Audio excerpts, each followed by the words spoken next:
Bonjour et bienvenue. Aujourd'hui, on se penche sur Earthborn Rangers.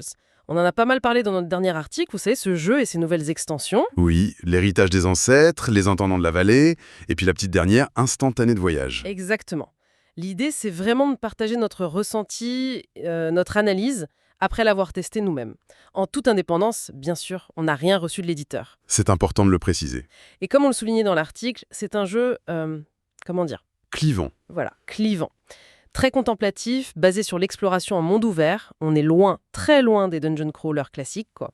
C'est ça qui divise, je pense. Dans notre article, on mentionnait justement ce décalage.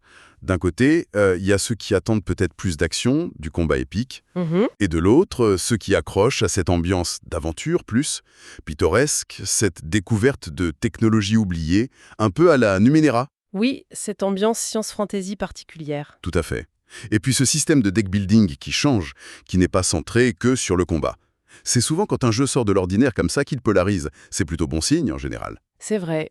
Je repense à notre première partie, notre découverte de la vallée. On en parlait longuement dans l'article original. Cette sensation de liberté, c'est assez fort. Ah oui, On va où on veut, les interactions comptent vraiment. Et cette idée géniale du deck qui reflète nos expériences passées, c'est une matérialisation de notre parcours en fait. c'est très bien dit. On avait noté nos chiffres dans l'article pour donner une idée, quelque chose comme 65 heures de jeu. Pas mal. Sur 23 jours d'aventure en jeu. Et on estime avoir exploré 55-60% de la vallée et trouvé une seule fin sur 3, Ça laisse de la marge. La rejouabilité est là, c'est certain. clairement. Et tu te souviens de ce point qu'on abordait dans l'article? Sur le début, ce sentiment de ne pas trop savoir où aller. Ah oui, le fameux syndrome Oualet qu'on a listé dans les points négatifs. Mais en même temps, En même temps, c'est une force. Ça pousse à regarder, à fureter. À nous de chercher un peu, comme on disait, on n'est pas sur des rails. c'est vrai. C'est ce qui en fait une expérience spéciale, une grosse pépite ludique qui sort des sentiers battus, pour reprendre nos termes. Tout à fait. Alors, ces nouveautés, qu'est-ce qu'elles apportent concrètement? Alors, les entendants de la vallée. Si je reprends ce qu'on a écrit, ça ajoute pas mal de cartes compétences, objets, et un nouveau rôle passif, le compteur, Intéressant. et une nouvelle spécialisation, chuchoteur d'esprit, avec une capacité spiriconversée pour parler aux esprits. Ça ouvre des possibilités de personnages assez différentes. D'accord, ça enrichit la base. Et les instantanés de voyage. Ça, c'est plus petit. Une pochette de 32 cartes, je crois. Hmm.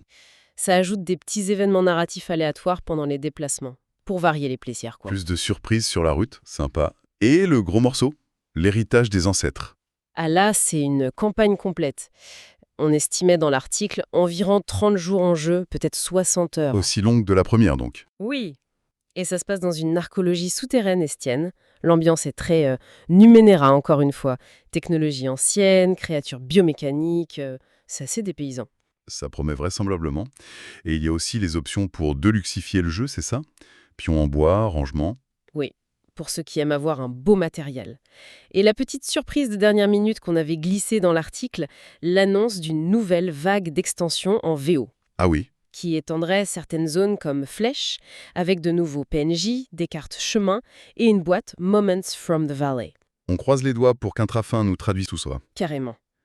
Donc, pour résumer un peu notre verdict temporaire sur ces extensions, ça semble vraiment prometteur. Ça enrichit sans dénaturer. C'est ce qui ressortait de notre analyse. Oui, ça reste cohérent. Dans les plus de notre conclusion d'article, on notait ce courage de rester différent, la profondeur et ces extensions qui semblent bien pensées.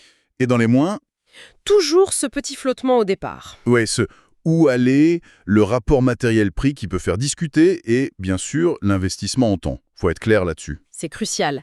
Du coup, pour aider peut-être à se décider, on avait mis les sections « c'est plutôt pour vous si »,« ce n'est plutôt pas pour vous si Exactement.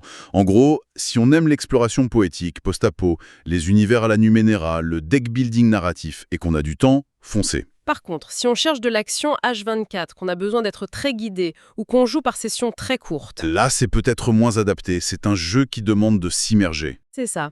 On terminait notre article avec cette métaphore de la randonnée sans GPS, terrifiante pour certains, libératrice pour d'autres. Bien trouvé. Et ça ouvre une réflexion, je trouve. Quelle place pour ces jeux qui demandent un tel investissement personnel dans notre monde qui va si vite? Est-ce que l'expérience de vivre son histoire, comme ici, prime sur le besoin de gagner? Bonne question à laisser en suspens. Vivre l'aventure plutôt que la consommer, peut-être? Voilà, une piste à méditer. Merci d'avoir partagé cette analyse avec moi. Merci à toi. C'était passionnant de revenir sur notre expérience.